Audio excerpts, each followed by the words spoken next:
दयामय श्री श्री ठाकुर मोर जगत जननी श्री श्री लक्ष्मी माँ परम पूज्यपाल श्री श्री बरदा आजिर भरोसा आचार्य देव ठाकुर परिवार सभी समस्त चरण मोर अनंत कोटि प्रणाम। उपस्थित मोर प्रिय पूज्य गोकुलदा कर्मी मंडली गुरुभ्राता मातृमंडली छोट छोट पिला माने समस्त को मोर आंतरिक एवं जय गुरु। आज आमे समस्ते जानिले जे अभिमन्यु दांकर पितांकर श्राद्ध दिवस उपलक्षे सत्संग एवं ये जो चाष काम से आरंभ करेंगे तापाई भी ठाकुर पाखे नवेदन करिसेंती। तो ये श्राद्ध श्राद्ध हूँ श्रद्धालु आसी बंची भितर बापा माँ शाशु शशुर सेवा करवा मरीगला परे ताको उद्देश्य रे से दिनटा को पालन करवा कहीं पालन करवा आमर जो छोट छोट पिला माने अछंती जेते बेले दादा जेजे एमाने सब मरी जाती बापा काका जो माने मरी जाती तांकर सेई दिन गुण कीर्तन करा जाए। जो दिन श्राद्ध हुए आई जड़े मरी जाइछंती आई केमिति थिले कोन करूथिले केमिति ए सब नाती नातुणी मान को कुआ जाए कहीं कुआ जाए जे तांको भितरे से अजा आई को जीवित करा जाए। सी सेना मरी जाइछंती शरीर रे किंतु तांकर गुण गुडाक वंचित रखिबा पई से गुडाक करा जाए कहीं सभ्यता नष्ट हेबा पई जाइछि। आज सभ्यता मनीष सभ्यता नष्ट हेबाकू जाउछि तेणु एई जो बुढ़ा बुढ़ी माने जो माने अछंती सेमाने सेना पाठ पढ़ी नथिले किंतु सेमाने एजुकेटेड थिले ताको भितर प्रेम थिला भलो पाइबा थिला किंतु आजिरो डेट रे देखा जाउछि पाठ पढ़ा बहुत किंतु ताको भितर प्रेम नाही।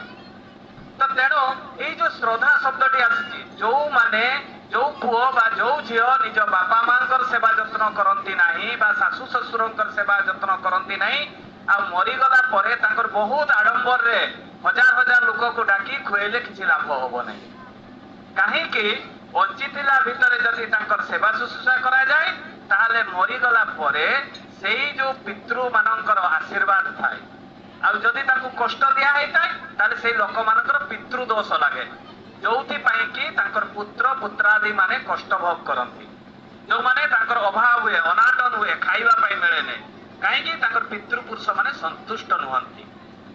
तेणु ये जो आम श्री ठाकुर अनुकूल चंद्र को बसईकिना आज जो आम जो पितृ माने पितांकर जो श्राद्ध दिवस पालन करुचे तांको पाखरे सद्गतिर प्रार्थना करुचे से जोठे भी थांतु ना कहीं से सुखरे थांतु शांति रे थांतु सेइथिबे आमे आज सत्संग आयोजन करा हैचे किंतु प्रत्येक दिन आमे जो आमर पिता बा तांको पिता माने तिरि पुरुष पर्यंत इष्टभूति माध्यम रे आमे तांको भोग निवेदन करू तांको माता तीन पुरुष पर्यंत प्रत्येक दिन इष्टभूति माध्यम रे आमे तांको भोग निवेदन करू काहाकू पिता को एवं माता कूल माने दुई कूल को जाको आमे इष्टभूति माध्यम रे निवेदन करू। ता मु उदाहरण दे बुझेइबी सेगुडा ऊपर तो जा भी हो गुरु ग्रहण रा आवश्यकता समस्तंकार अछि जा पाखरे पैसा अछि ता पाखरे भी दरकार गुरु ग्रहण आ जा पाखरे नाही से भी गुरु ग्रहण ए अज्ञानतारू जेते बेले आलोक को आमे आसीबा ता पई गुरु रो आवश्यकता रहिछि।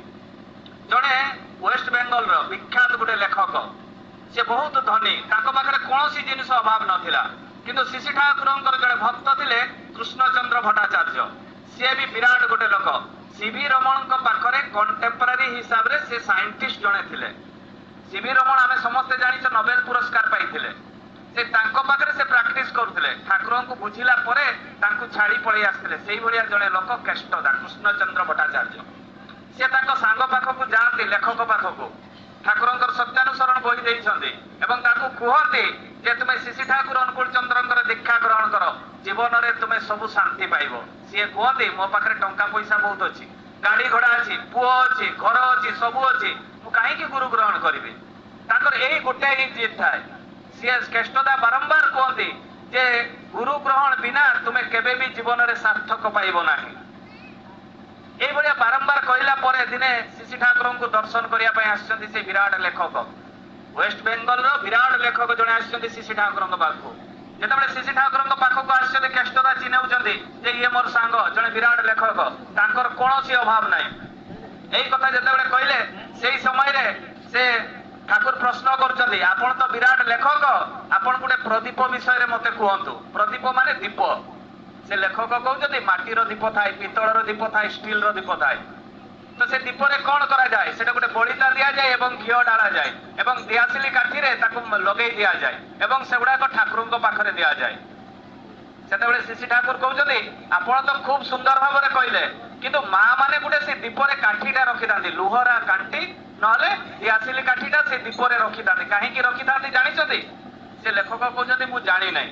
କାହିଁକି? ସେ ତ ଦୀପ ଲଗାନ୍ତି ନାହିଁ, ତେଣୁ ଜାଣିବେ କେମିତି? ଠାକୁର କହୁଛନ୍ତି ଯେତେବେଳେ ସେ ଦୀପଟା ଲିଭିଯାଏ ସେ କାଠି ମାଧ୍ୟମରେ ଟିକେ ଠେଲି ଦିଆଯାଏ, ତାହେଲେ ଦୀପଟା ଜଳିବ। ଆଉ ଯେତେବେଳେ ଦୀପଟା ହୁ ହୁ ହେଇ ଜଳିଯାଏ ସେତେବେଳେ ସେ କାଠି ବା କାଣ୍ଟି ମାଧ୍ୟମରେ ଆଡଜଷ୍ଟମେଣ୍ଟ କରାଯାଏ ସେ ଦୀପଟାକୁ।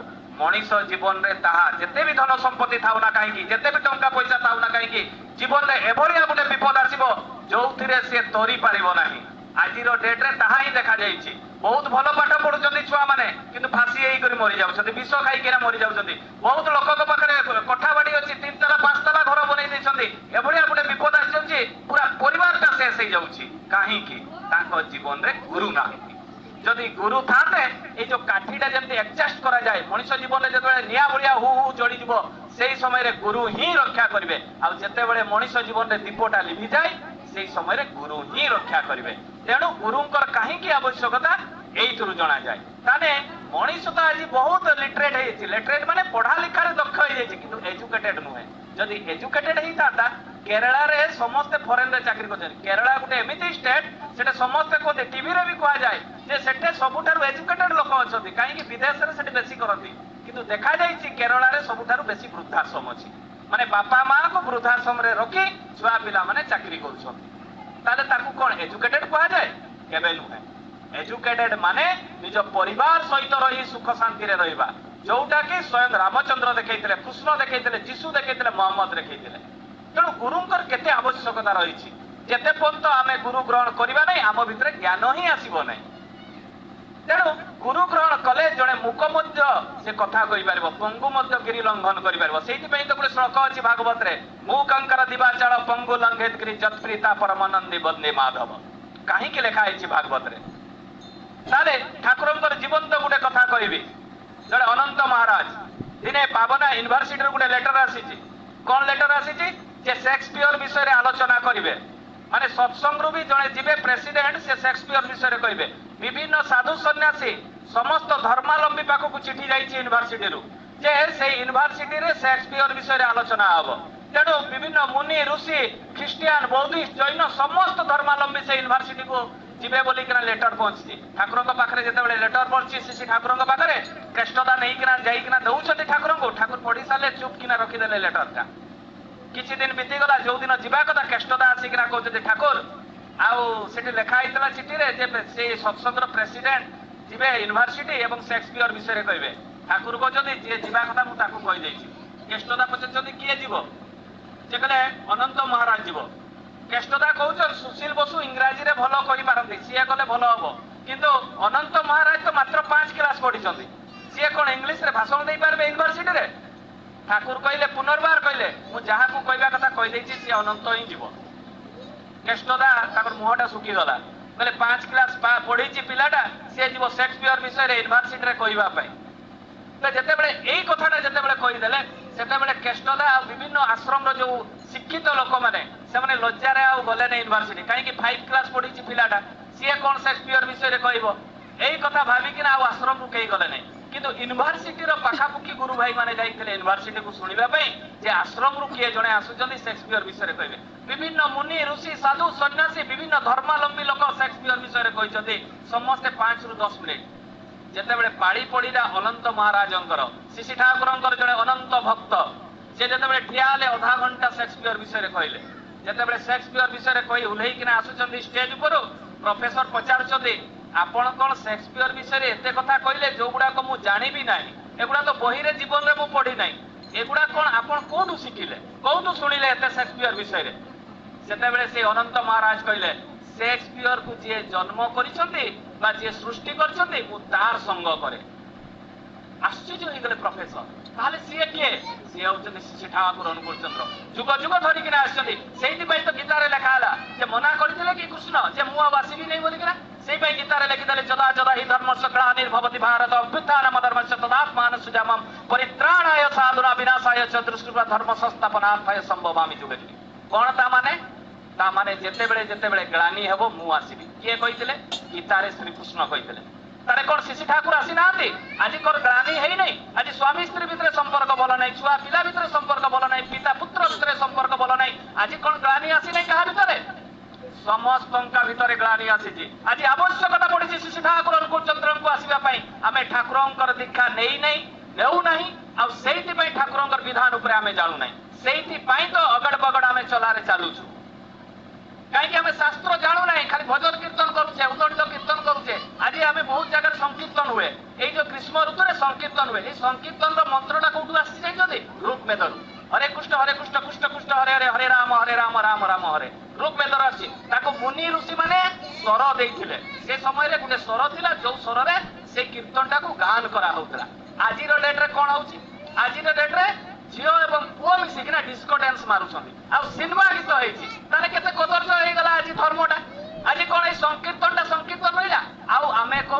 एजुकेटेड कोन एजुकेटेड बीए एमए एमफिल पढिथिले लाभ कोन आम भितर तो भेजा ही नहीं आमे खाली नाम को मात्र फैशन चलैछे किंतु धर्म माने आमे बुझुना आज ताहा हे धर्म माने तेणु यही जिनटा बुझा आम शिशि ठाकुर अनुकूल चंद्र दीक्षा नहीं एवं बुझापी चेष्टा करूँ ताहले गुरु ग्रहण आवश्यकता अच्छी कहीं आम गुरु ग्रहण करवा कौन यह निहाती आवश्यकता रही श्रीकृष्ण से गीतार लिखिते कौन लिखिते जी मते अन्न जल दिए ना मते जी दिए ना सी चोरर भक्षण करे गीतार लिखाई जी मते न देकर खाए सी कौन करे विष्टा ग्रहण करे केते गुरुत्वपूर्ण गीतार लिखिं तेणु ये जो सृष्टि जहाँ जहाँ अच्छे आम जो सार्टा पिंधे गच तरु लता पवन आलोक कहार सृष्टि से तो विश्व ब्रह्मांडर मालिक कृष्णकर से नारायणकर तो आम ये आलोकटा फ्री रे पाउचे पवनटा फ्री रे पाउचे एवं से जलटा फ्री रे पाउचे कौन ठाकुर को आम देना के खाऊचे जो मैंने दीक्षा नहीं से मैंने ही दिखती सका उठिकना इष्टबुद्धि खाली शिशि ठाकुर इष्टबुद्धि प्रचलन करना रामचंद्र भी प्रचलन करते जेतेबेले 12 वर्ष गुरुंकर आश्रम को जाइतिले सेतेबेले रामंकर काम कौन थिला भिक्षा करिबा एवं विद्या अर्जन करिबा एवं सेवा करिबा शिष्यर 3टा काम थिला तारे प्रत्येक दिन रामचंद्र केते वर्ष रे जाइतिले गुरुंकर आश्रम को 12 वर्ष रे हमर दीक्षार प्रचलन शिशि ठाकुर अनुकूल चंद्र केते वर्ष रे कले 12 वर्ष रे आज वेद एवं शास्त्र शिशि ठाकुर अनुकूल चंद्र तार सामंजस्य समस्त को बुझाई देबी शिशि ठाकुर एपटू सेपटू किसी जिनस देना सब वेदरू देइछन्ति एवं शास्त्ररू देइछन्ति ताकू आमे सिस्टमेटिक पालन करूछे तेणु ये जो कथा गुड़ाक जेते मु कहूची एगुड़ा सब शास्त्र मत कहूची तेणु शिशि जेतेबेले रामचंद्र गले प्रत्येक दिन भिक्षा कले भिक्षा 3टा रु 5टा घर भिक्षा करुले आणिकिना गुरु माता को दउथिले गुरु माता ताकू रंधन करुले रंधन करी गुरु को प्रथम दउथिले गुरु खाई सारिला परे शिष्य माने खाउथिले ताने गुरु को भोग निवेदन करने सिस्टमटा स्वयं आगरू अच्छी गुरु परंपराटा आगरू अच्छी केमिति अच्छी जेतेबेले रामचंद्र नथिले जेतेबेले रामचंद्र जन्म ग्रहण करनथिले ता पूर्वरु तांको पिता दशरथ थिले तांको पिता अजय थिले बड़ी थिले भागीरथी थिले एमाने काहाकू पूजा करथिले सेतेबेले तो रामचंद्र जन्म हेई नथिले एमाने काहाकू पूजा करथिले एइटा तो हम मुंड भितरे पसिबा दरकार सेमाने ओनली गुरु को पूजा करथिले सेतेबेले मूर्ति पूजा नथिला सेतेबेले एई सब फोटोचित्र नथिला सेतेबेले कंप्यूटर थिला ना मोबाइल थिला सेमाने ओनली गुरु को पूजा करथिले गुरुंकर आश्रम रे दीक्षा ग्रहण करी ताकर सेवा करुथिले गुरुंकर निस्वार्थपर भाव रे तेणु जेतेबेले गुरु ग्रहण सिस्टमटा एई जो प्रथाटा एई परंपराटा एइटा बहुत जुगरु अछि जेतेबेले आमे बुझी न पारले सेतेबेले रामचंद्र हे चरित्र रे करी देखेले कृष्ण जन्म ही चरित्र रे करिकिना देखेले जीसु मोहम्मद रसूल श्री चैतन्य महाप्रभु शिशि ठाकुर अनुकूल चंद्र बारंबार आसी आमको शिक्षा देले तापरे भी आमे बुझी पारुना जणे जदि मर्डर करि दिए तार जेतिकी पाप नुहे चोरी करी खाई देबा जेतिकी पाप नुहे परम पिता को धोखा देबा ताठू बेसी पाप जे आमको सृष्टि करछथि एठको जो पठैछथि तांकर काम पाई जे जेतबे मां गर्भ रे आमे ताऊ कोन प्रतिज्ञा करथाउ जे प्रभु मु मते जन्म कर दे नरक जंत्रणा रु मते मुक्ति दियो मु तुमर ही काम करी जन्म हैला परे माया ममता रे फसी गला परे की काम करू एई सब पैसा अर्जन करू जेमति मला बेले आमे घरटा कोठाटा बिल्डिंगटा गाड़ीटा नै करी बेकरे बांधी देबे सेई संसार रे आमे नै करी जीवा स्वर्ग एई पछरे आमे धाई थाउ हमर काम ही ता किंतु से प्रभु जे सृष्टि करथिले जे जन्म करे ता कथाटा हम भेजा भितर पसे तेणु आज डेट्रे ये जो ग्लानीटा अच्छी आम भितर यहीटा को बाहर करने शिशि ठाकुर को आम धरवा তাহলে এই যে গুরু গ্রহণের আবশ্যকতা সেটা শিব এবং পার্বতী বসিଥାନ୍ତି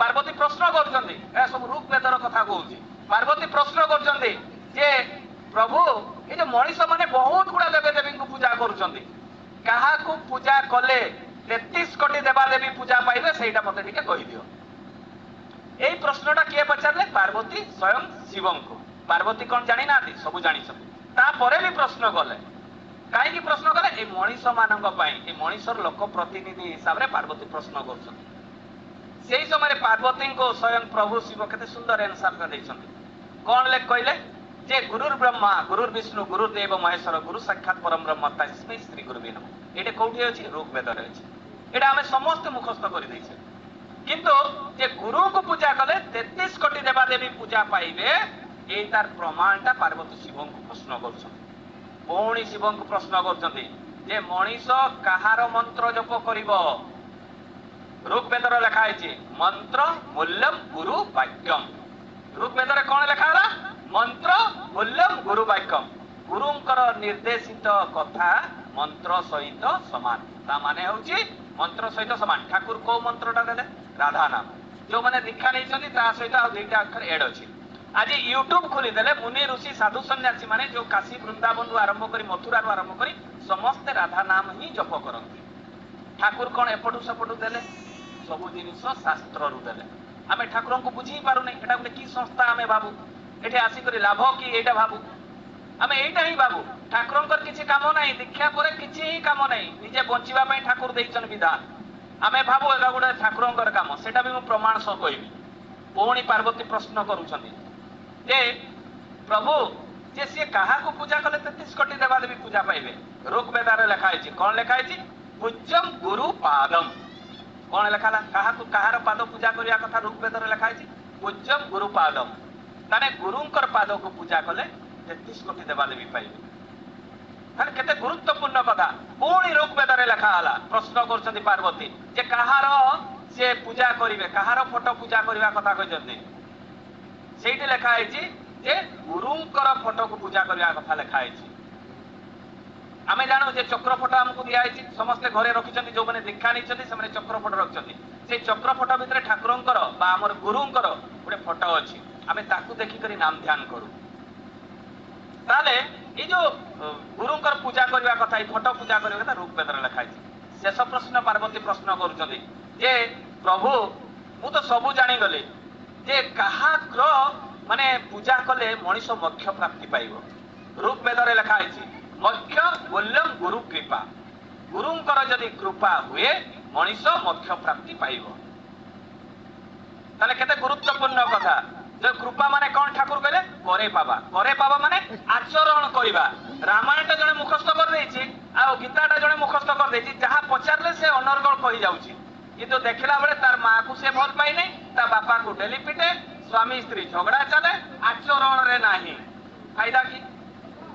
ফায়দা কি মুখস্থ করি রামায়ণটা বহি পড়ি বহি হয়ে যাইছু কিছু ফায়দা নাই সেটা গোটে উদাহরণ দেবি দিনে নূয়া বহুটা আসি যাই নূয়া বহু যেতবে আসি যাই শাশুমা কুহে যে মালো তু তো 4 দিন 5 দিন ହେଇଗଲାଣି ଆଉ ତୁ କି ଆମକୁ ରୋଷେଇ କରି ଟିକେ ଖାଇବା ପାଇଁ ଦବୁ ନାହିଁ ସେ ମା ସେ ଝିଅଟି କହୁଛି ଯେ ଦେବି ଆଜି ଖିଚୁଡ଼ି ଆପଣଙ୍କୁ ତିଆରି କରିଦେବି ଠିକ ଅଛି ଖିଚୁଡ଼ି ତିଆରି କର ଶାଶୁମା ଗାଁର ଶାଶୁମା ସେ କହିଲା ଖିଚୁଡ଼ି ତିଆରି କରିବ ନୂଆ ବୋହୂ ପଢା ଲେଖା ବୋହୂ ତ ଯାହା ବି ହଉ ସେ ଯେତେବେଳେ ଖିଚୁଡ଼ି ତିଆରି କରିବା କଥା କହିଛି ଗଲା ସେ ବୋହୂଟି ତାର ବାକ୍ସ କାଢିଲା ବହି ବାହାର କଲା ବହିରୁ ଲିଷ୍ଟ କଲା କି ଆବଶ୍ୟକତା ଅଛି ଜିନିଷ ମାନେ ଖିଚୁଡ଼ିରେ କି ଜିନିଷ ପଡିବ লিস্ট করিকিনা আনিকরি শাশুমাকে ধরেদেলা শাশুমা কলে এটা কি বলে নাই যাহা যাহা খিচুড়িরে পড়িব তার লিস্টটা এটা বলে মু তো আজি পর্যন্ত এতে জিনিস পকাই নাই আমি তো সাধারণ এমনি পনিপরিবা হলদি নুন দেইকরি খিচুড়ি তৈরি করু এগুলা কি সবু সে কলা মো হোটেল ম্যানেজমেন্ট করছি বলে মা হোটেল ম্যানেজমেন্ট কি সে তো জানিনি গাঁর বুড়ি লোক সে হোটেল ম্যানেজমেন্ট কি নাই এই রোষেই বাসের শিক্ষা দিয়া যায়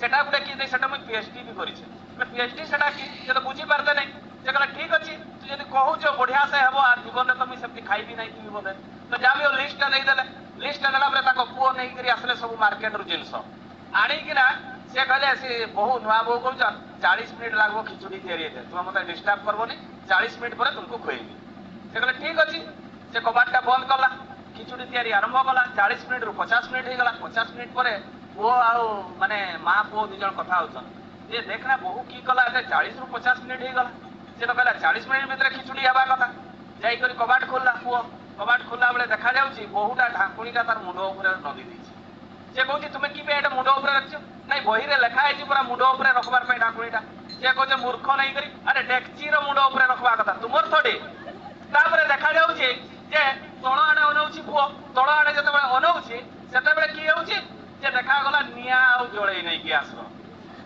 पूरा से पे खिचुड़ी का तुमर पड़ुची नहीं आमर अवस्था था आमे बही पढ़ी करी पूरा मुखस्थ कर दै छे रामायण गीता भागवत सब मुखस्थ कर जे जेटे पारबो हम जुक्ति भी लागि पड़छे कोणी भी झगड़ा हे जाउची किंतु देखला बळे आचरण रे जीरो आमर अवस्था ता तेणु शिशि ठाकुर को धरी आमे आचरण शिखिछे केमिति आचरण करबा एठी विभिन्न प्रकार लोक आसीबे सत्संग चोर बदमाश डकैत समस्त आसीबे एठी समस्त विद्यालय रे एडमिशन हैला परे तांकर काम कोन ठाकुर कहिथिबा कथाटा को निज जीवन चरित्र रे पालन करबा এই পালন করু করু করু বর্ষে লাগিপারে 5 বর্ষ লাগিপারে জীবন সারা লাগিপারে জনে পরিবর্তন হওয়া কথা দীক্ষা নেলে যে সাঙ্গে সাঙ্গে জনে পরিবর্তন হয়ে যাব তা নুহে দীক্ষা নেলা পরে যদি নিজ জীবন চরিত্রে করে তাহলে পরিবর্তন হয়ে আমি ভাবু যে জনে দীক্ষা নেই গলা মানে তার ভিতরে ভগবান পশি গলে যেমতি থোড়ি হুয়ে কি রামচন্দ্র আসলে সে কোন মিরাকেল করিଥିଲେ আমি মিরাকেল পছরে বহুত দৌড়ু जोटी गुणीगारेडी हुए ता पछरे आमे बेसी दौड़ू रामचंद्र गुणीगारेडी करथिले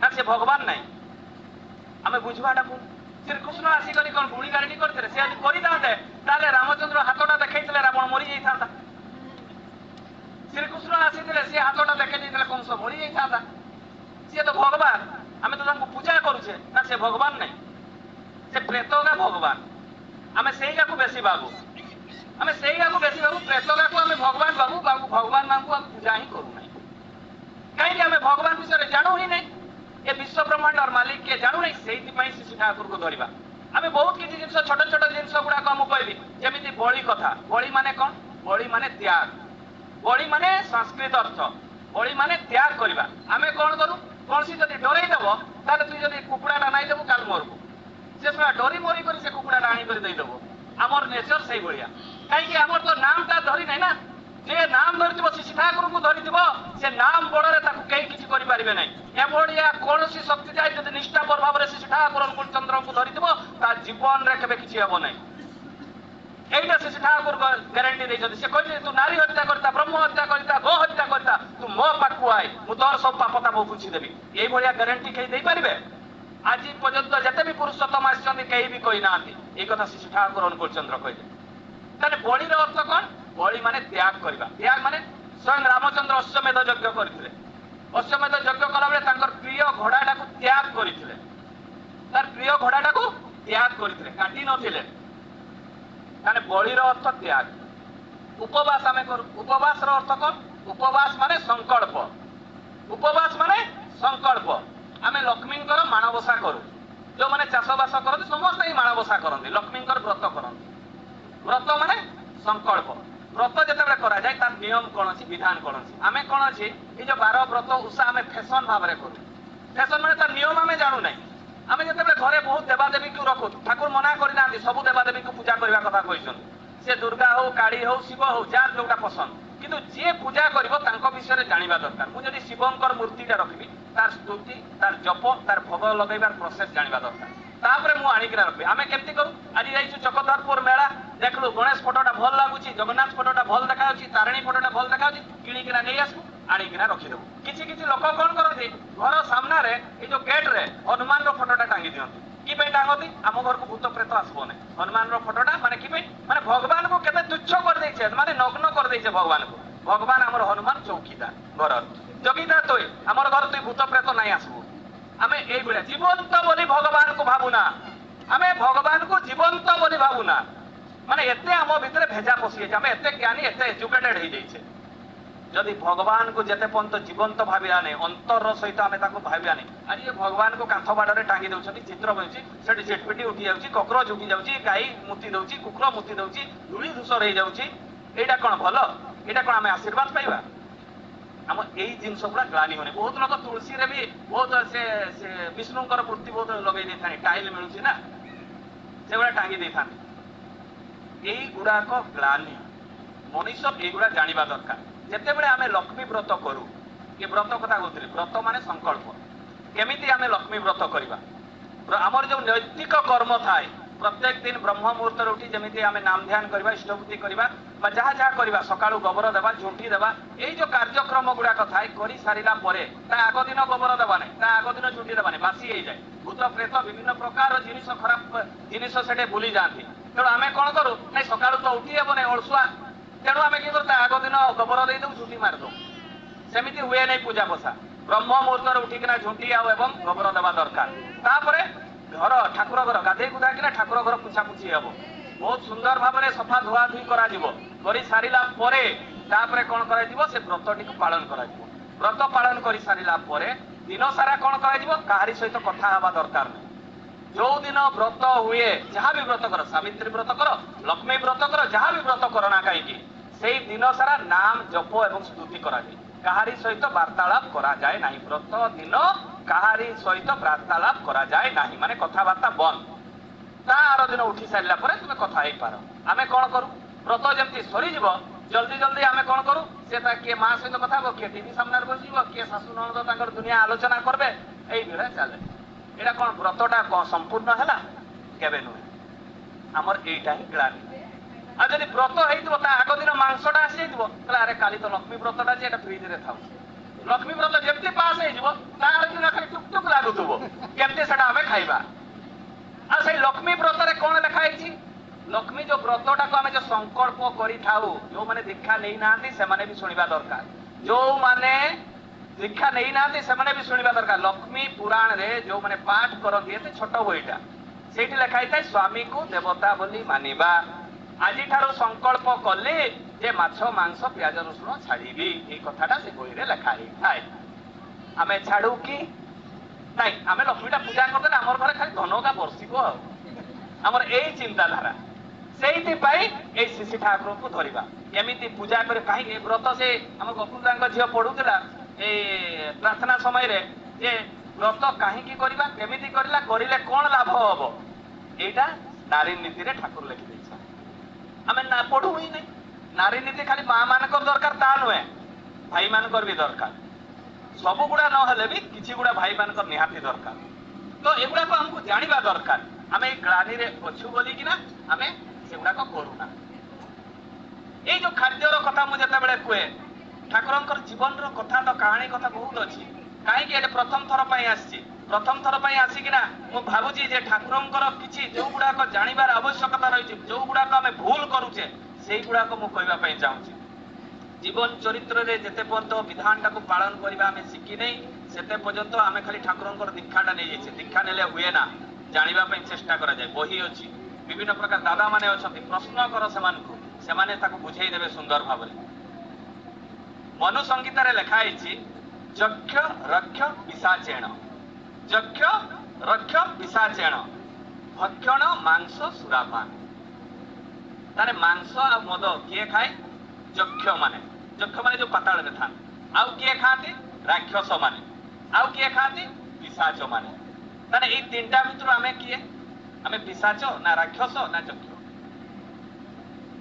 मनु संगीत जेड़ा मनीषर खाद्य नुहे जो माने मांस भक्षण करती से केमती खाती पानी केमती पियंती चाटी चाटी किना बाघ चाटी चाटी की पानी पिए कुकुर देखो चाटी चाटी की पानी पिए मनीष कौन चाटी चाटी पानी पिए गाई कौन चाटी चाटी पानी पिए छेड़ी कौन चाटी चाटी पानी पिए जार जोटा खाद्य सेटा भगवान तैयारी कर देछन बाघर जोटा खाद्य सेटा आम भीतर ग्लानी थाए यदि मांस न खाइले ताकत आसबो नहीं अरे हाथीर बेसी ताकत ना बाघर बेसी ताकत ये जो कोणार्क मंदिर तैयारी है जगन्नाथ मंदिर तैयारी है ये जो एते बड़ बड़ पत्थर से कौन जेसीबी थिला ना क्रेन थिला हाथी माध्यम रे टेकी टेकी उठा जाइथिला हाथी माध्यम रे टेकी टेकी उठा जाइथिला हाथीर आयु 70 वर्ष बाघर आयु 25-30 वर्ष बाघ खाली हिंस्रक मनुष्य को मारी करी खाइबो जो खाद्य खाए ता मुंड भितर हिंस्रक तारे चिंता करतु ये जो बाघ जो खाद्य गुड़ाक खाऊचे हिंस्रक भाव में खाऊचे आ माइंड ता हिंस्रक ही खाए किंतु हाथी सबुठारु बुद्धिया दीर्घजीवी ताकत आमे किंतु भूल बुझामणा हो जाए जे मांस टिके छुआ खा रे नले तोर ताकत आसबो नहीं आमे तो खाऊछु नहीं हमर कोन ताकत नहीं नी हमर गोढ़ा पड़ी जाई छै कि एइटा बुझिबा गलत आज जते बेले मनुष्य रोगाग्रस्त होउछि किडनी फेलियर होते कैंसर हो जाऊँगी से डाक्तर कौन भाई एगा तुम खा ना बचवाई से चेष्टा करे मनुष्य से बची पारे कि एवं ना मनुष्य जो विपद पड़े से भगवान भगवान भगवान भगवान से शुणवे ना सी तो विधान दे दी भगवान विधान दे दी केते वेद जो सृष्टि है ये विधान जी पालन कर सी ही बंचब जेते पूजा जेते बार जेते व्रत कले किसी लाभ ना जेते पंत से कहीदेवा कथाटा को जीवन चरित्र में पालन न करवा आम तो शिव मंदिर जाऊ शिव मंदिर तो समस्ते जाते से समस्ते सोमवार को सोमवार मुझे सोमवार को सोमवार करे जाइकिना आम शिखु कि शिव मंदिर आम शिखु कि खाली नड़ियाटा फटेदेले क्षीरटा ढालीदेले भाबू आमको आशीर्वाद ठाकुर देदेवे कि देखला बेले घरे आसिक काठ लुटी कर खाइबा चोरी करी खाइबा जे चाकरी करुचे जे डाक्तर अच्छे जे इंजीनियर अच्छे सी कौन पुलटा भांगी जाए आउ गोटे पुल या डाक्तर कौन आज जब रोग बेसी हे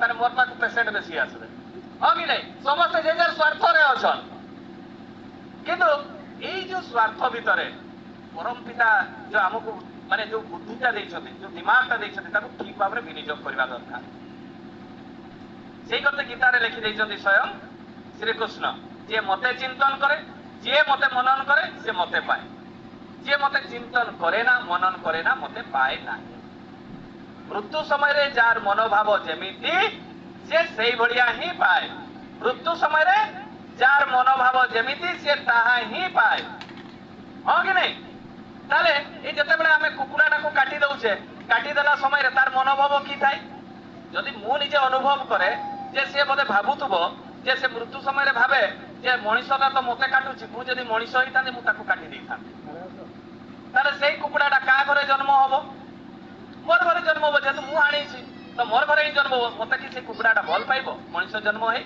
मते ही पिटबो आजिरो सेही भलिया छुआ गुरा सब संसार रे बोलुछन किए का पिता को पिटुची किए तार माँ को पिटुची किए स्त्री को पिटुची ए भलिया पिटापुटी चलीछि जीवन रे सेटा कोठी भल संतान हे हमर कर्मटा ही गलत तेणु आम कौटी आम संतान मान को ठीक बाटे नवा यही जन्मटा शिशु ठाकुर को देकिना देख यही जन्मटा शिशु ठाकुर को देकिना देख देखिबो जीवन चलनी रे बहुत बाधा विघ्न आसीपारे बहुत कष्ट आसीपारे किंतु आर जन्म रे भल जगार जन्म हबो कहीं ये जो जन्म मृत्यु कथा कर्म माध्यम रे ही यही कर्म फल खंडन हुए आम जो कर्म करुचे जदि चोर करवा बदमाशी करवा डकायत करी इनकम करवा सत्कर्म रे केबे थिबा नहीं ताले यही जो खराब कर्मटा आर जन्म रे नरकगामी हेबा आ जदि आमे सत् कर्म रे थिबा सत् चिंतन रे थिबा एटलिस्ट ठाकुरंकर नाम टाकू बारंबार जप करतबा दिन सारा ए जप माध्यम रे हमर जो ए भितर काळुसा काळीमा गुडा थिबो एगुडा को धीरे धीरे सफा हे तेणु आमे जेते बेले ठाकुर को धरिबा ए नामटा जप करबा 24 घंटा नाम दरकार जेते पर्यंत नाम जप करिबा नाही सेते पर्यंत आम जीवन रे ए भितरे थिबा महिला गुडा को बाहर हेबो नै कहीं ये 6टा रिपो काम क्रोध मोह मद मात्सर्य एगुडा को संसार रे बोलुछंती जेते बेले आमे नामटा छाडी देबा सेई गुडा आम भितरे पसि जिवो आ सेई गुडा ही आम जीवन रो राइखस सेई गुडा जेते बेले पसि जिवो आमे सेते बेले कोन करबा ए खराब काम रे निवृत्त हो जिवा तेणु सब बेले नामटा आवश्यकता बारंबार नामटा जेतेबेले आमे चला बुला खिया पिला सब समय रे जेतेबेले नामटा जप करतबा ए 6टा प्रवृत्ति आम भितर प्रवेश करबो नै आ जेतेबेले फांका हे जिवो सेतेबेले सेगुडा पसि तेणु नामटा आवश्यकता एई जो आमे जेते भी आमे करू सत्कर्म रे जेते पर्यंत आमे नियोजित हेबा नाही गंगा नदी रे गाधेइले भी हमर कर्मफल खंडन हुए नाही गंगा नदी रे गाधेले पाप खंडन हेई पारे किंतु कर्मफल तार गुटे उदाहरण देबी जेतेबेले दिने देवकी बसी थांते प्रश्न करछन्ती स्वयं कृष्ण भगवान कहउछन्ती जे कृष्ण भगवान को कोन प्रश्न कले देवकी कहले तू तो मोर पुओ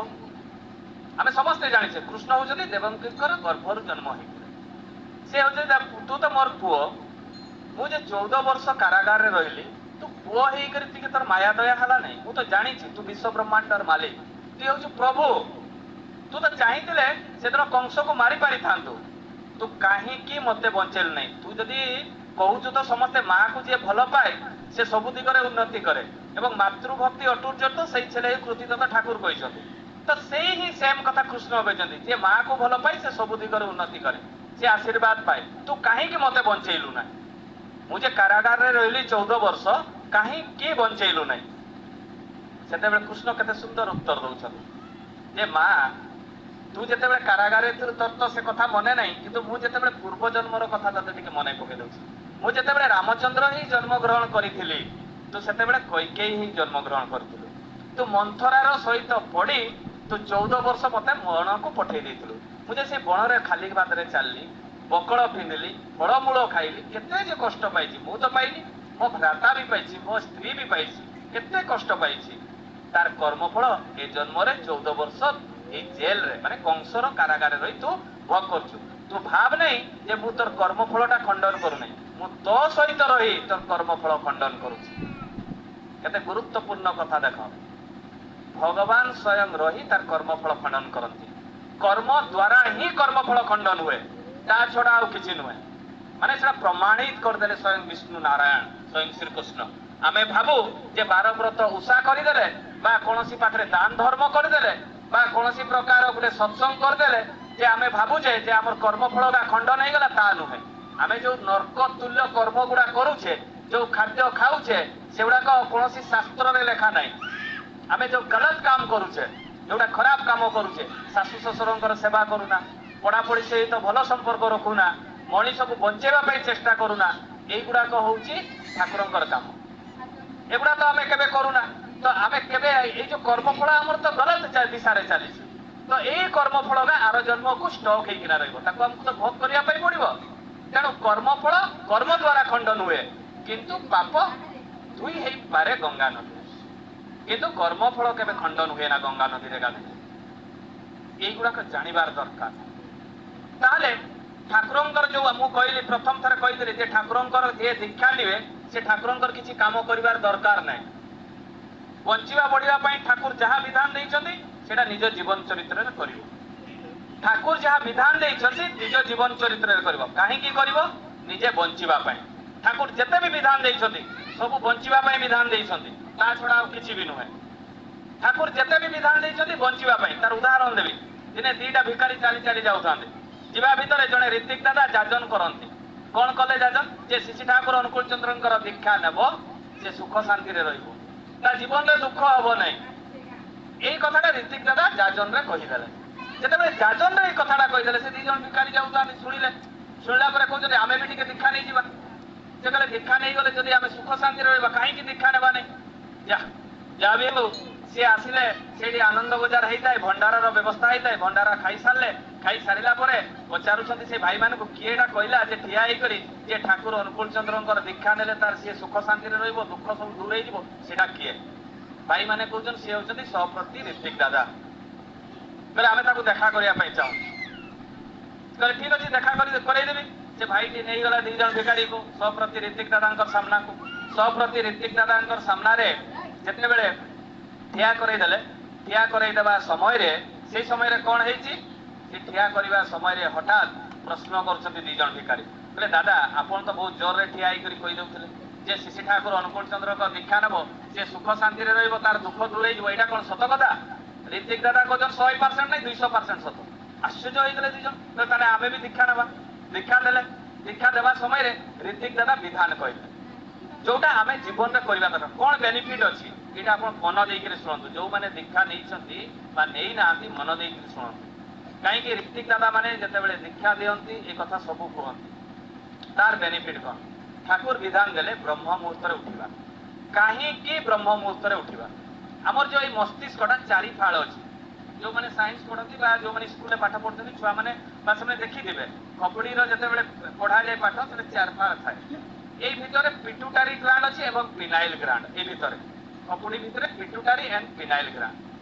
তাহলে এই পিটুটারি পিনাইল গ্ল্যান্ডর কাম কোন? আমি যে খাদ্য গুড়াক খাও সেই খাদ্য গুড়াক এই পিটুটারি এবং পিনাইল গ্ল্যান্ডরে থাকে। পিনাইল গ্ল্যান্ডরু মেলাটোনিন ক্ষরিত ହୁଏ। পিনাইল গ্ল্যান্ডরু মেলাটোনিন ক্ষরিত ହୁଏ। এই মেলাটোনিন কোন লাভ? এই যে মেলাটোনিন ভালো নিদ ହୁଏ। जो मानक रोग थाए बा कोनोसी देह असुस्थ थाए सेमानक निद भलो हुए नहीं। काहेकि तार ए पिट्यूटारी ग्लैंड जो मेलाटोनिन क्षरित सेटा धीरे धीरे कमी जाय थाए, सेटा काम दिए नहीं। एवं पिनाइल ग्लैंड 9 प्रकार रस क्षरित हुए। से रस काम कौन? आमर जो आखिर पावर सतेज रखे, देहटा को सतेज रखे, स्नायु गुड़ा को सतेज रखे, ब्रेन सेल का डेभलप करे। ये नाम ध्यान कले, नाम ध्यान केतेबेले करा जाय? राति रे एवं ब्रह्म मुहूर्त माने सूर्य उदय पूर्वरु नले राति रे नाम ध्यान कले ए मेलाटोनिन क्षरित कंटिन्यू चली थाए। देखिए 40 वर्ष पर बहुत लोकंकर 40 धरे ବହୁତ ଲୋକ କହନ୍ତି ମୋର 40 ଧରିଗଲା, 40 ବର୍ଷ ହେଇଗଲା, ଆଖିର ପାୱାର କମିଗଲା। କାହିଁକି? ତାଙ୍କର ଏଇ ମେଲାଟୋନିନ୍ କ୍ଷରିତ କମିଯାଏ। କାହିଁକି? 40 ବର୍ଷର ନିୟମ ଅଛି, ସାଇନ୍ସ ବି କହୁଛି ଏ ମେଲାଟୋନିନ୍ କ୍ଷରିତ ଧୀରେ ଧୀରେ କମିଯାଏ। ତେଣୁ ଠାକୁର ଯୋଉ ବିଧାନ ଦେଲେ ନାମ ଧ୍ୟାନ କଲେ ମେଲାଟୋନିନ୍ କ୍ଷରିତ ବୃଦ୍ଧି ହୁଏ, କମେ ନାହିଁ। ତାହେଲେ ଆମେ ଯେତେବେଳେ ଠାକୁରଙ୍କ ନାମ ଧ୍ୟାନ କରିବା ଏଟା ଠାକୁରଙ୍କର ଲାଭ ନା ଆମର ଲାଭ? ଆମର ଲାଭ। ଠାକୁରଙ୍କର କିଛି ଲାଭ ନାହିଁ। କାହା ପାଇଁ କରିବା ନାମ ଧ୍ୟାନ? ନିଜ ପାଇଁ, ନିଜେ ସୁସ୍ଥ ରହିବା ପାଇଁ। ତାପରେ କଣ ଅଛି? ଠାକୁରଙ୍କର ମନ୍ତ୍ର ଅଛି, ପ୍ରଣାମ ମନ୍ତ୍ର। ନାମ ଧ୍ୟାନ କରି ସାରିଲା ପରେ ଠାକୁରଙ୍କ ଘରେ ନାମ ଧ୍ୟାନ କରିବା ବ୍ରହ୍ମ ମୁହୂର୍ତ୍ତରେ। ବ୍ରହ୍ମ ମୁହୂର୍ତ୍ତରୁ କେତେବେଳେ ଷ୍ଟାର୍ଟ ହୁଏ? ରାତି 3ଟା ପରେ ପରେ, ହେଲା, ସୂର୍ଯ୍ୟ ଉଦୟ ପୂର୍ବରୁ। ତ ଯେତେବେଳେ ଆମେ ନାମ ଧ୍ୟାନ କରିବା, ନାମ ଧ୍ୟାନ କଲା ପରେ ତାପରେ ଠାକୁରଙ୍କୁ ପ୍ରଣାମ କରିବା। ପ୍ରଣାମ ମନ୍ତ୍ର କଣ ଅଛି? ଓಂ ବ୍ରହ୍ମ ପରବ୍ରହ୍ମ କୁଳମାଣିକ ରାଧାସ୍ୱାମୀ ଦୟାଳଙ୍କ ଚରଣରେ କୋଟି କୋଟି ପ୍ରଣାମ। ପ୍ରଣାମ କରି ସାରିଲା ପରେ ତାପରେ କଣ କରିବା? ସତ ଅନୁଜ୍ଞା ପାଠ କରିବା। ପ୍ରଣାମ କାହିଁକି କରିବା? ଯେତେବେଳେ ଠାକୁରଙ୍କ ରୁମକୁ ଯିବା ସକାଳୁ ଉଠିକିନା ବ୍ରହ୍ମ ମୁହୂର୍ତ୍ତରୁ ଆମ ଭିତରେ ପଜିଟିଭ ଏନର୍ଜି ସୃଷ୍ଟି ହୁଏ। ଯଦି ସକାଳୁ ଉଠିକିନା ଆମେ ଶାଶୁ ବୋଉର ବା ସ୍ୱାମୀ ସ୍ତ୍ରୀର ଛୁଆ ପିଲାର ଟିକେ ଟେନସନ ହେଇଯାଏ, ସେ ଟେନସନଟା ଦିନ ସାରା ଘାରି ହୁଏ। ଯଦି ଆମେ ପ୍ରଥମ ସକାଳୁ ଉଠିକି ଠାକୁର ଘରକୁ ଯିବା ତାହେଲେ ଆଧ୍ୟାତ୍ମିକ ଚିନ୍ତାଧାରାଟା ଆମ ମୁଣ୍ଡ ଭିତରେ ପଶେ। ତାପରେ ଯାହା ହେଲେ ବି କିଛି ଫରକ ପଡେ ନା। ତ ତାପରେ ପ୍ରଣାମ କରି ସାରିଲା ପରେ ତାପରେ ଆମେ ସତ ଅନୁଜ୍ଞା ପାଠ କରିବା। ସତ ଅନୁଜ୍ଞା କାହିଁକି ପାଠ କରିବା? ସତ ଅନୁଜ୍ଞା 6ଟା ରିପୁର କଣ୍ଟ୍ରୋଲ କରେ। ସେଠି କଣ ଲେଖା ହେଇଛି? ମୁଁ ଅକ୍ରୋଧୀ, ମୁଁ ଅମାନି, ନିରଳସ। ଏଇ ଯୋଉ ମୁଁ ଅକ୍ରୋଧୀ ମାନେ ମୁଁ କ୍ରୋଧ କରିବି ନାହିଁ, ମୁଁ ଅମାନି ହେବି ନାହିଁ। ଏଇଟା ପ୍ରତିଜ୍ଞା କରିବା। କାହା ସାମ୍ନାରେ ପ୍ରତିଜ୍ଞା କରିବା? ଠାକୁରଙ୍କ ପାଖରେ। 6ଟା ରିପୁ କଣ୍ଟ୍ରୋଲ କରିବା ପାଇଁ। ହେଇପାରେ ମୋ ଭିତରେ କ୍ରୋଧଟା କମି ନପାରେ, ମୋ ପାଖରେ କାମଟା କମି ନପାରେ। ଏଇ ଯୋଉ କାମ, କ୍ରୋଧ, ମୋହ, ମଦ, ମାଶ୍ଚର୍ଯ୍ୟ, ଏଇ 6ଟା ରିପୁ କଣ୍ଟ୍ରୋଲ ହେଇ ନପାରେ। ବର୍ଷେ ଲାଗିପାରେ, 5 ବର୍ଷ ଲାଗିପାରେ, ଜୀବନ ସାରା ବି ଜଣକାର ଲାଗିପାରେ। ଆଉ ଜଣକା ବର୍ଷେ ଭିତରେ ବି କଣ୍ଟ୍ରୋଲ ହେଇଯାଏ। ନିଜ ସାଧନା ଉପରେ ଡିପେଣ୍ଡ। ତେଣୁ ଏଇଟା ଯଦି ଆମେ କଣ୍ଟିନ୍ୟୁ କରୁଥିବା ତାହେଲେ କଣ୍ଟିନ୍ୟୁ କଲେ ଆମ ଭିତରେ କ୍ରୋଧଟା ବି କମିବ, କାମ, ମୋହ, ମଦ, ମାଶ୍ଚର୍ଯ୍ୟ ଏଗୁଡାକ ଧୀରେ ଧୀରେ କମିବ। ତାପରେ କଣ କରିବା? ସତ ଅନୁଜ୍ଞା ପାଠ କରି ସାରିଲା ପରେ ପୁଣି ପ୍ରଣାମ କରିବା। ପ୍ରଣାମ କରି ସାରିଲା ପରେ ତାପରେ ଆମର କାମ କଣ? ପ୍ରଣାମ କରି ସାରିଲା ପରେ ତାପରେ ଆମର କାମ ଅଛି ପ୍ରାର୍ଥନା କରି ଇଷ୍ଟବୃତ୍ତି ଦେବାର ସମୟ ଆସିବ। ଇଷ୍ଟବୃତ୍ତି କାହିଁକି କରିବା? ମୁଁ କହିଥିଲି ଆପଣମାନଙ୍କୁ ଇଷ୍ଟବୃତ୍ତି ବିଷୟରେ କହିବି। ଇଷ୍ଟବୃତ୍ତି 5ଟା ମହାଯଜ୍ଞ। ଏଇ ଯୋଉ ଇଷ୍ଟବୃତ୍ତି ପ୍ରୋସେସଟା ଯୋଉମାନେ ଗୁରୁ ଆଶ୍ରମରେ ପାଠ ପଢୁଥିଲେ, ଯୋଉ ସତ୍ୟ ଯୁଗ ହଉ, ଦ୍ୱାପର ଯୁଗ ହଉ, ତ୍ରେତା, ଏମାନେ ଯୋଉ ପାଠ ପଢୁଥିଲେ ସେଇମାନେ ଏଇ ଇଷ୍ଟବୃତ୍ତି ଅର୍ପଣ କରୁଥିଲେ। ମୁନି ଋଷି ସାଧୁ ସନ୍ନ୍ୟାସୀ ସମସ୍ତେ ଇଷ୍ଟବୃତ୍ତି ଦଉଥିଲେ। କେମିତି ଦଉଥିଲେ? ଫୁଲ ଆକାରେ, ଫଳ ଆକାରେ, ଜଳ ଆକାରେ ତର୍ପଣ କରୁଥିଲେ। ସାଧୁ ସନ୍ନ୍ୟାସୀ ମାନେ ଜଳରେ ଠିଆ ହେଇକରି ତର୍ପଣ କରୁଥିଲେ। ତାହେଲେ ଏଇ ଯୋଉ ତର୍ପଣ କରୁଥିଲେ ସାଧୁ ସନ୍ନ୍ୟାସୀ ମାନେ, ଏଇଟା ହଉଛି ଗୁରୁଙ୍କୁ ଦଉଥିଲେ, ତାପରେ ସେମାନେ ଅନ୍ନ ଜଳ ଗ୍ରହଣ କରୁଥିଲେ। ତାହେଲେ ଇଷ୍ଟବୃତ୍ତି 5ଟା ମହାଯଜ୍ଞ। ଦେବଯଜ୍ଞ, ଋଷି ଯଜ୍ଞ, ପିତୃ ମାତୃ ଯଜ୍ଞ, ଭୂଯଜ୍ଞ ଏବଂ ନୃଯଜ୍ଞ। ଦେବଯଜ୍ଞ କଣ? ଆମେ ଯେତେବେଳେ ଇଷ୍ଟବୃତ୍ତି ଦଉ ଦେବତା ମାନେ ମଧ୍ୟ ପାଆନ୍ତି। ସମସ୍ତ 33 କୋଟି ଦେବତା ପାଆନ୍ତି। କେମିତି ପାଆନ୍ତି? ମୁଁ କହିଲି ପ୍ରଥମେ ଯେ ଗୁରୁଙ୍କୁ ଦେଲେ 33 କୋଟି ଦେବାଦେବୀ ପୂଜା ପାଆନ୍ତି। କହିଥିଲି ଗୁରୁ ବ୍ରହ୍ମା, ଗୁରୁ ବିଷ୍ଣୁ, ଗୁରୁଦେବ ମହେଶ୍ୱର, ଗୁରୁ ସାକ୍ଷାତ ପରମ ବ୍ରହ୍ମ ତସ୍ମୈ ଶ୍ରୀ ଗୁରବେ ନମଃ। ତାହେଲେ ଗୁରୁଙ୍କୁ ଦେଲେ 33 କୋଟି ଦେବାଦେବୀ ପାଆନ୍ତି। ତାହେଲେ ଆମେ ଯେତେବେଳେ ଦେବଯଜ୍ଞ କଣ? ଆମେ ଯୋଉ ହୋମ କୁଣ୍ଡ ତିଆରି କରୁ, କାଠ ଦଉ, ଘିଅ ଦଉ ଏବଂ ହୋମ କରୁ। ଏଇ ଯେମିତି ଆମେ ହୋମ କଲା ଭିତରେ ଆମେ ଯୋଉ ଶ୍ଲୋକଟି ଉଚ୍ଚାରଣ କରୁ, ଓಂ ହୁಂ ଜୁଂ ସ୍ୱାହା ଓಂ ଭୂର୍ଭୁବସ୍ୱଂ ପ୍ରିୟମକ ଯଜାର୍ମୟ ସୁଗନ୍ଧିଂ ପୁଷ୍ଟିବର୍ଦ୍ଧନମ୍ ଉର୍ବାରୋପ ବନ୍ଦନାତମେବ ମୃତ୍ୟୁମୁଖୀ ଅମାମୃତମ୍ ଓಂ ସ୍ୱାହା। ଘିଅଟା ଢାଳି ଦଉ, ମନ୍ତ୍ର ପାଠ କରୁ, ମହାମୃତ୍ୟୁଞ୍ଜୟ ମନ୍ତ୍ର। ତ ଏଇଟା ଶିବଙ୍କୁ ଦିଆଯାଏ। ସେଟା ବେଲପତ୍ର ବି କିଏ କରେ, କିଏ ଚୋଳ ବି ଫିଙ୍ଗେ, ଏଇଭଳିଆ ଦିଆଯାଏ। ତ ଯେତେବେଳେ ଦିଆଯାଏ ଏଗୁଡେ ଦେବତା ମାନେ ପାଆନ୍ତି। ତ ଆମେ ଯେତେବେଳେ ଇଷ୍ଟବୃତ୍ତି ଦଉ, ଗୁରୁଙ୍କୁ ଦଉ, ତାଙ୍କ ମାଧ୍ୟମରେ ପ୍ରତ୍ୟେକ ଦିନ ଆମେ ଯଜ୍ଞ କରୁ। ଦେବଯଜ୍ଞ ପରେ କଣ? ଋଷି ଯଜ୍ଞ। ଋଷି ଯଜ୍ଞ ମାନେ କଣ? ମୋର ଯେମିତି ଗୋତ୍ର ହଉଛି ଆତ୍ରେୟ ଗୋତ୍ର, ମୋର ପୂର୍ବଜ କିଏ? ଆତ୍ରେୟ ଋଷି। ମୁଁ ଯେତେବେଳେ ଇଷ୍ଟବୃତ୍ତି ଗୁରୁଙ୍କୁ ଦିଏ ମୋର ପୂର୍ବଜ ଆତ୍ରେୟ ଋଷି ମଧ୍ୟ ପାଆନ୍ତି। ତାପରେ କଣ? ପିତୃଯଜ୍ଞ ଏବଂ ମାତୃଯଜ୍ଞ। ଆଜି ଯେମିତି ଶ୍ରାଦ୍ଧ ବିଷୟରେ କହୁଥିଲି, ଆମେ 3 ପୁରୁଷ ପର୍ଯ୍ୟନ୍ତ ଗୁରୁଙ୍କୁ ଦେଲେ ସେମାନେ ପାଆନ୍ତି। ମାନେ ମୋ ବାପା ପାଇଲେ, ତାଙ୍କ ବାପା, ତାଙ୍କ ବାପା। ଗୁରୁଙ୍କୁ ଯେତେବେଳେ ଇଷ୍ଟବୃତ୍ତି ଦଉ ସେମାନେ ମଧ୍ୟ ପାଆନ୍ତି। ମାନେ ମାତୃଯଜ୍ଞ ଏବଂ ପିତୃଯଜ୍ଞ ବି କରୁ। ତାପରେ କଣ? ଭୂଯଜ୍ଞ। ଭୂଯଜ୍ଞ ମାନେ କଣ? ଏଇ ଗାଈ ଗୋରୁ, ଛେଳି, ମେଣ୍ଢା ଏମାନେ ବି ସବୁ ପାଆନ୍ତି। ଆଉ ନୃଯଜ୍ଞ ମାନେ ଅତିଥି ଦେବ ଭବ। ଭିକାରୀଟା ବି ଯଦି ଘରକୁ ଆସେ ତାକୁ ଆମେ ଶ୍ରଦ୍ଧାରେ ତାକୁ କିଛି ଅର୍ପଣ କରିବା। ନାଇଁ ଆଜି ନାଇଁ ତୁ ପଳା, ସେମିତି ନୁହେଁ, ଲକ୍ଷ୍ମୀ ଛାଡିଯିବ, ସେମିତି କେବେ ବି କରିବେ ନାହିଁ। ମାନେ ତାକୁ ଶ୍ରଦ୍ଧାରେ ଅତିଥି ଭାବି କରି ଦେବାର ଅଛି ଭିକାରୀଟାକୁ ମଧ୍ୟ। ତାହେଲେ ଏଇଟା ଇଷ୍ଟବୃତ୍ତି ମାଧ୍ୟମରେ ଆମେ 5ଟା ମହାଯଜ୍ଞ ଆମେ କରୁ ପ୍ରତ୍ୟେକ ଦିନ। ତାହେଲେ ଚିନ୍ତା କରନ୍ତୁ ଏଇ ଇଷ୍ଟବୃତ୍ତିର ମହତ୍ଵ କଣ ଅଛି। ସେଟାକୁ ଆହୁରି ବିସ୍ତାରିତ ଭାବରେ କଲେ ବହୁତ କଥା ରହିଛି। तापर इष्टभूति दे सारिला परे तापर हमर प्रार्थना टाइम हो जाए। प्रार्थना आमे काई करबा आध्यात्मिक चिंताधारा रे प्रार्थना कले हमर एनर्जी सृष्टि हुए। ये जो आमे ताली मारू ए हाथर शिरा प्रशिरा जेतेबे हमर मुंड बथा हुए ए बा हाथर बुढ़ा आंगुळीटा को आमे जदी चापी देबा ताले ए मुंड बथा गुडा धीरे धीरे कमी जाए। एगुडा सब पाठ अछि जो माने मेडिकल ऊपर तांगर अछि से गुडा पाठ पढुचंदी आमे जदी ताली मारू ए हाथ का टाच हुए। टाच हला फल रे कोन हुए ए बॉडी रो शिरा प्रशिरा एक्टिवनेस सकाळ उठिकिना आमे जेतेबेले सब नार्व गुडा सतेज थाए नै ताली मारिबा भितरे गोडर शिरा हाथर शिरा बॉडीर समस्त शिरा सहित कनेक्ट अछि। ताली मारिले एगुडा आमर एनर्जी सृष्टि हुए। तापर आमे कोन करिबा प्रार्थना करि सारला परे आमे बही पाठ करिबा कोन सत्यानुसरण नारी नीति आलोचना प्रसंग हो कथा प्रसंग हो इष्ट प्रसंग जे जहा बही पाठ पड़े किंतु सत्यानुसरण नारी नीति कमान एवा को पढिले कोन हबो आध्यात्मिक किछि चिंताधारा सृष्टि हेबो एवं ज्ञान टिके हबो। तापर आमे कोन करिबा बही पढ़ी सारा पर गुरु गुरुजन को प्रणाम करवा कहीं प्रणाम करवा जदि पिता पुत्र टेंशन होता है जदि पुत्र ता पिता को प्रणाम करे प्रत्येक दिन सकाळे एवं संध्यारे भीतर प्रेम भाव सृष्टि करे। स्वामी स्त्री मध्य से भाया प्रेम भाव सृष्टि है पिता पुत्र माता पुत्र प्रेम भाव सृष्टि है तेणु प्रणाम आवश्यकता रही।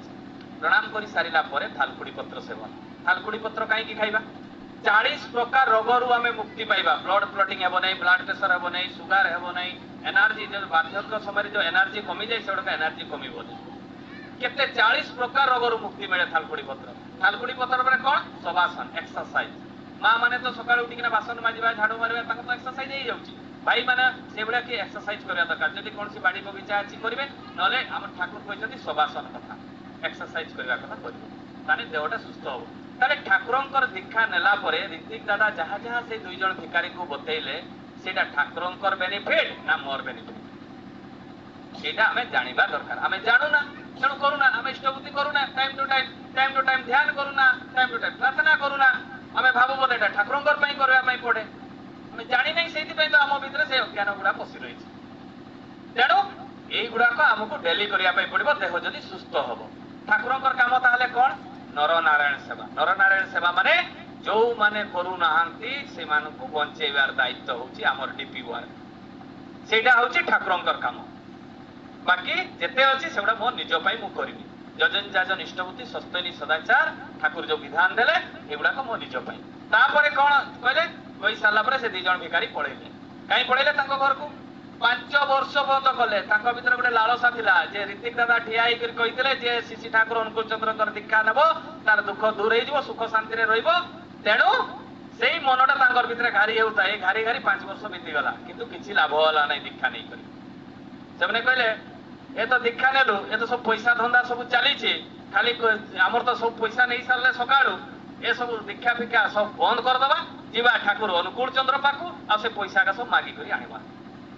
ये दुई जन भिखारी मनस्थ कले स्वामी स्त्री चलले पावना हिमायत से समय तो कंप्यूटर सिस्टम नथिला रजिस्टर सिस्टम ठाकुर अनुकूल चंद्र परम पूज्य श्री बड़दा को कहले जे एई व्यक्तिर से तो अंतर्जामी सब जानि छथि ठाकुर तेणु एई व्यक्तिर जेते टंका अछि सब आनी करी मते एई पाखरे दियो। परम पूज्य बड़दा गले सब रजिस्टर चेक करले इष्टभूति गुटे कोनारे बांधले गठड़ी रे आनी किना से देई देले ठाकुर तार दिन सकाळ हेछि से दी जन भिखारी ठाकुर पाखु आसछथि ठाकुर पाखु आसिले जेमति गंठड़ीटा ठाकुर सांगे सांगे धरई देले मां भिखारीटा भाबुछि जे ठाकुर बोधे अंतर्जामी आमे तो पैसा पत्र किछि मागी नै जे तो हमको धरई देले से पुरुषटा भिखारी कहउछि अरे 5 वर्ष होला दीक्षा नेले हमर तो किछि लाभ होई नै हमर की जाउछि पैसा तो पाइले चल पळेबा दी जन जाक उठले चाली किना पळेई आस्तले ठाकुर कहले मोर गुटे लास्ट कथा तुमे मानि कर पळेबो कहले ठीक अछि की कहउछन कहउन तुमे से जो इष्टभूति पैसा गुडा को नै जाउछो से पैसा रे तुमे बिस्कुट पकेट दुईटा किनिबो किनिकिना कुकुर को खाइबा पई देबो एवं पळेइबो। भिखारी माने सुनिछन ब्राह्मण मानकर मोहर कोन सुनिछथि जे कुकुर को काऊ को आ गाई को खाइते देले पुण्य अर्जन हुए तो से माने भाबले कुकुर को खाइते ठाकुर को जो माने हमर किछि पुण्य अर्जन हो दुईटा बिस्कुट पकेट किनले कुकुर को खाइबा पई दे देले जेते बेले कुकुर को खाइबा पई दे दिछनि से कुकुर तीनटा मरि गले माने आश्चर्य होई गले बोले कुकुर माने मरिले कि पई तापर जेते आउ किसी देबा पे जाउछन से गां वाला जानि पाले जे एमने बिस्कुट देई दे कुकुरा को मारुछन गां वाला पिटवा पे दौड़ैले जेते पिटवा पे दौड़ैले से दुई जन भिखारी जाई कर पावना आश्रम रे ठाकुरंकर पाद तळे बसी पड़ले जेते पाद तळे बसी पड़ले से ठाकुरंकर पाखरे ठाकुर को की ना रे बोले नै गां वाला हमको पिटवा पे दौड़ुछन की पे କହିଲେ ନାଇଁ ଆପଣ କହିଥିଲେ ବିସ୍କୁଟ ଖାଇବା ପାଇଁ ଦେବା ପାଇଁ ସେ ଇଷ୍ଟପତି ପଇସାରେ ଆମେ ତ କିଣିକିନା ଦେଇଦେଲୁ କିନ୍ତୁ ଦେଖିଲା ବେଳେ ସେ 3ଟା କୁକୁର ମରିଗଲେ ଆଉ ସେମାନେ ବୋଧେ ଭାବିଲେ ଆମେ ବିଷ ଦେଇକରି କୁକୁର ମାନଙ୍କୁ ମାରୁଛୁ ସେଇପାଇଁ ବୋଧେ ଦୌଡେଇଛନ୍ କହିଲେ ହଉ ଠିକ ଅଛି ବସ୍ ତତେ କେହି ପିଟିବେ ନାହିଁ ଆଶ୍ରମ ଭିତରକୁ କେହି ଆସିବେ ନାହିଁ ସେମାନେ ବସିଲେ କିଛି ଡେରି ବସି ସାରିଲା ପରେ ଠାକୁରଙ୍କୁ ପ୍ରଶ୍ନ କରୁଛନ୍ତି ଠାକୁର ସେଇ କୁକୁର ମାନେ କାହିଁକି ମରିଲେ ଏଇଟା କୁହ ଠାକୁର କହୁଛନ୍ତି ତୁ ଯୋଉ ଇଷ୍ଟଭୂତି ଦଉ ପ୍ରତ୍ୟେକ ଦିନ ପୂର୍ବ ଜନ୍ମର କର୍ମଫଳ ଏଇଠି ଖଣ୍ଡନ ହୁଏ ଇଷ୍ଟଭୂତି ମାଧ୍ୟମରେ ଏଇ ଯୋଉ କର୍ମଫଳ ଗୁଡାକ ଯେତେବେଳେ ତୁ କୁକୁରକୁ ଦେଲୁ ତୋର କର୍ମଫଳ ଗୁଡାକ ସେମାନେ ଆଉ ସହି ପାରିଲେନି ମୃତ୍ୟୁବରଣ କଲେ କହିଲେ ଏଇ କଥାଟା ତ ମୁଁ ବୁଝିପାରିଲି ଯେ ଇଷ୍ଟଭୂତି ମାଧ୍ୟମରେ ପୂର୍ବ ଜନ୍ମର କର୍ମଫଳ ଖଣ୍ଡନ ହୁଏ ବା ରିଷ୍ଟ ଖଣ୍ଡନ ହୁଏ କିନ୍ତୁ ଠାକୁର ଆମର ତ କାହିଁ କିଛି ଉନ୍ନତି ହେଲା ନାହିଁ ଆମେ ତ ସେଇ ଭିକ ହିଁ ମାଗୁଛୁ ଡେଲି 5 ବର୍ଷ ହେଲାଣି ଠାକୁର ସେଇ ସମୟରେ କହିଲେ କଣ କହିଲେ ଯେ ତୋର ଯଦି ପୂର୍ବ ଜନ୍ମର କର୍ମଫଳ ଗୁଡାକ ଖଣ୍ଡନ ହେଇଯିବ ତାହେଲେ ତୁ ଇଚ୍ଛା କରିଥିବା ଯାହା ସବୁ ତୋର ପୂରଣ ହବ ଯଦି ପୂର୍ବ ଜନ୍ମର କର୍ମଫଳ ଖଣ୍ଡନ ହେଇ ନାହିଁ ତାହେଲେ ତୁ ଯାହା ଇଚ୍ଛା କରୁଛୁ ତାହା ତୋର ପୂର୍ଣ୍ଣ ହେବ ନାହିଁ ହେଇପାରେ ଏ ଜନ୍ମରେ ତୁ ଧନୀ ହେଇପାରୁ ନ ବି ହେଇପାରୁ କିନ୍ତୁ ଯେତେ ପର୍ଯ୍ୟନ୍ତ ପୂର୍ବ ଜନ୍ମର କର୍ମଫଳ ଖଣ୍ଡନ ହେଇନାହିଁ ସେତେ ପର୍ଯ୍ୟନ୍ତ କିଛି ହିଁ ହେବ ନାହିଁ ପୁଣି ଠାକୁର ପଚାରୁଛନ୍ତି ତୁ ଯେତେବେଳେ ଦୀକ୍ଷା ନେଇ ନଥିଲୁ ସେତେବେଳେ ତୋର ଅବସ୍ଥା କଣ ଥିଲା ଟିକେ କହିଲୁ ସେତେବେଳେ କହିଲେ ଠାକୁର ଆମେ ସ୍ୱାମୀ ସ୍ତ୍ରୀ ବାଡିଆ ପିଟିଆ ହେଇକରି ମୁଣ୍ଡ ଫଟାଫଟି ହେଇଯାଉଥିଲା ଆଉ ବେଳେ ବେଳେ କଣ ହଉଥିଲା ଖାଇବା ପାଇଁ ବି ପାଉନଥିଲୁ ଭିକ ମାଗିତେ ଯାଉଥିଲୁ କିନ୍ତୁ ଖାଇବା ପାଇଁ ପାଉନଥିଲୁ ଆଉ ମଝିରେ ଏଭଳିଆ କୁଣ୍ଡିଆ ଦୁନିଆ ରୋଗ ହଉଥିଲା ଯେ ମାନେ 10 ଦିନ 15 ଦିନ ପର୍ଯ୍ୟନ୍ତ ଆମେ ଉଠି ପାରୁଥିଲୁ ନାହିଁ ବେଡରେ ତାହେଲେ ଦୀକ୍ଷା ନେଲା ପରେ କଣ ବେନିଫିଟ ହେଇଛି ମତେ ଖାଲି ଟିକେ କହ ଟିକେ ତ କିଛି ନା କିଛି ବେନିଫିଟ ହେଇଛି ତୁ ତ ସେନା ଭାବୁଛୁ ଯୋଉଟା ଘର ପଠା ବାଡି ଛୁଆ ପିଲା ହେଇଥାନ୍ତା ସେଇଟା ହେଇନି କିନ୍ତୁ କିଛି ନା କିଛି ତ ହେଇଛି ଯଦି ଠାକୁର ଏଇଟା ତ ଖାଇବାର 3 ମାସର ଷ୍ଟକ୍ ଅଛି ଆଉ ରୋଗ ବ୍ୟାଗ ହଉନାହିଁ କି ସ୍ୱାମୀ ସ୍ତ୍ରୀ ଭିତରେ ଝଗଡା ହଉନାହିଁ ଠାକୁର କହୁଛନ୍ତି କାହିଁକି ରେ ତୁମ ସ୍ୱାମୀ ସ୍ତ୍ରୀ ଭିତରେ କାହିଁକି ଝଗଡା ହଉନି କହିଲେ ନାଇଁ ରୀତିକ ଦାଦା କହିଥିଲେ ସକାଳ ସନ୍ଧ୍ୟା ପ୍ରାର୍ଥନା କରି ସାରିଲା ପରେ ମୋ ସ୍ତ୍ରୀ ମତେ ପ୍ରଣାମ କରେ ଏଟା ସିଷ୍ଟମ ଅଛି ନା ଆମର ଠାକୁର ଅନୁକୂଳ ଚନ୍ଦ୍ରଙ୍କର ଯୋଉମାନେ ଦୀକ୍ଷା ନେଇଛନ୍ତି ସେମାନେ ତାଙ୍କ ନିଜ ଗୁରୁଜନ ମାନଙ୍କୁ ପ୍ରଣାମ କରନ୍ତି ସ୍ତ୍ରୀ ତା ସ୍ୱାମୀକୁ ଛୁଆ ପିଲା ତା ବାପା ମାଆଙ୍କୁ ପ୍ରଣାମ କରନ୍ତି ତ ସିଏ ଯେତେବେଳେ ମୋ ସ୍ତ୍ରୀ ମତେ ପ୍ରଣାମ କରେ ମତେ ତାକୁ ପିଟିବା ପାଇଁ ଇଚ୍ଛା ହୁଏନି ତା ପ୍ରତି ମତେ ଶ୍ରଦ୍ଧା ଆସିଯାଏ ଆଉ ରୋଗ ବ୍ୟାଗ କେନେ ହଉନାହିଁ ରେ ନାଇଁ ଠାକୁର ସେ ରୀତିକ ଦାଦା କହିଥିଲେ ତୁମେ ଯେତେବେଳେ ଭିକ ମାଗି ଆସିବ ବାହାରେ ଗାଧେଇବ ଲୁଗା ଫୁଗା କାଚିବ ତାପରେ ଘରକୁ ପଶିବ ସଦାଚାର କଥା କହିଦେଇଥିଲେ ତେଣୁ ଆମର ଆଉ ରୋଗ ବ୍ୟାଗ ହଉନାହିଁ ଆଉ ଯେ ତୁ କହୁଛୁ ଯେ 3 ମାସର ସବୁ ଷ୍ଟକ୍ ଅଛି ସେ କହିଲେ ହଁ ଠାକୁର ଆଗରେ ତ ଖାଇବା ପାଇଁ ମିଳୁଥିଲା ନାହିଁ କିନ୍ତୁ ଅଛି ତ ତୋର ଏତେ ମାନେ ପରିବର୍ତ୍ତନ ହେଇଯାଇଛି ତୁ ସେଇ କଥାଟା ବୁଝିପାରୁନାହିଁ ନା ନାଇଁ ଠାକୁର ମୁଁ ଭାବିଥିଲି ଯେ ମୋର କୋଠା ବାଡି ହବ ଗାଡି ହବ ଛୁଆ ପିଲା ହବ ଏଇଗୁଡା ଭାବିଥିଲେ ଠାକୁର ପୁନର୍ବାର କହିଲେ ପୂର୍ବ ଜନ୍ମର କର୍ମଫଳ ଯେତେ ପର୍ଯ୍ୟନ୍ତ ଖଣ୍ଡନ ହେଇନାହିଁ ସେତେ ପର୍ଯ୍ୟନ୍ତ ତୁମର ପରିବର୍ତ୍ତନ ହେବ ନାହିଁ ତେଣୁ ଆଉ ଗୋଟେ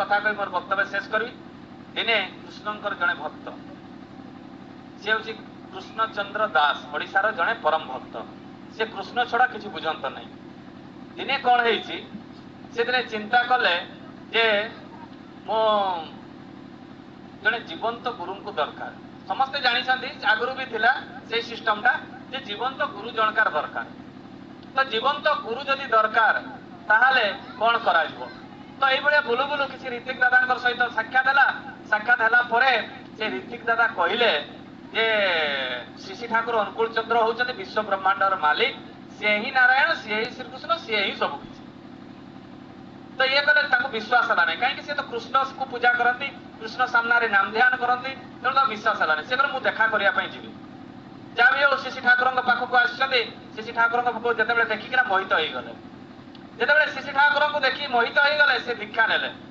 ନେଲା ପରେ ଠାକୁରଙ୍କୁ କହୁଛନ୍ତି ଠାକୁର ମୁଁ କୃଷ୍ଣଙ୍କ ସାମ୍ନାରେ ନାମ ଧ୍ୟାନ କରେ ମୁଁ କିନ୍ତୁ ଆପଣଙ୍କର ସେଇ ଚକ୍ର ଫଟ ସାମ୍ନାରେ ମୁଁ ନାମ ଧ୍ୟାନ କରିବି ନାହିଁ ଠାକୁର କହୁଛନ୍ତି ତୁ ନାମ ଧ୍ୟାନ କର କୃଷ୍ଣଙ୍କ ମାନେ ମୂର୍ତ୍ତି ସାମ୍ନାରେ କିନ୍ତୁ ମୁଁ ଯଦି ତୋ ସାମ୍ନାକୁ ଆସିଯାଏ ସିଏ ଆଉ କିଛି କହିଲେନି ଗଲେ ଘରକୁ ସେମିତି ଠାକୁରଙ୍କର ଯାହା ବିଧାନ ଅଛି ବ୍ରହ୍ମ ମୁହୂର୍ତ୍ତରେ ଉଠି ନାମ ଧ୍ୟାନ କରିବା କଲେ କରି ସାରିଲା ପରେ ଏଇଭଳିଆ ଯେତେବେଳେ ନାମ ଧ୍ୟାନ କରୁଥାନ୍ତି ପ୍ରତ୍ୟେକ ଦିନ ଠାକୁରଙ୍କର ଛବି ତାଙ୍କ ସାମ୍ନାକୁ ଆସିଯାଏ ଆଉ କୃଷ୍ଣଙ୍କ ଛବି ତାଙ୍କ ସାମ୍ନାକୁ ଆସେ ନାହିଁ କିଛି ଦିନ ପରେ ସେ ଅନୁଭବ କଲେ ଯେ କୃଷ୍ଣ ଯିଏ ଶ୍ରୀ ଠାକୁର ଅନୁକୂଳ ଚନ୍ଦ୍ର ସିଏ ଦିନେ କଣ ହେଇଛି କୃଷ୍ଣଚନ୍ଦ୍ର ଦାସ ଯାଇଛନ୍ତି ଦେଓଘରକୁ ଠାକୁରଙ୍କର ସାନ୍ନିଧ୍ୟ ଲାଭ କରିବା ପାଇଁ ଠାକୁରଙ୍କ ପାଖରେ ବସିଥିବା ସମୟରେ ଜଣେ ଭାଗବତ ଗାୟକ କଲିକତାର ବିରାଟ ଭାଗବତ ଗାୟକ ସେ ଆସିଥାନ୍ତି ଠାକୁରଙ୍କୁ ଦର୍ଶନ କରିବା ପାଇଁ ଯେତେବେଳେ ସେ ଦର୍ଶନ କରିବା ପାଇଁ ଆସିଥାନ୍ତି ଠାକୁରଙ୍କୁ ନିବେଦନ କରୁଛନ୍ତି ଠାକୁର ମୁଁ ଆଜି ଆପଣଙ୍କ ଆଶ୍ରମରେ ଭାଗବତ ଗାନ କରିବି।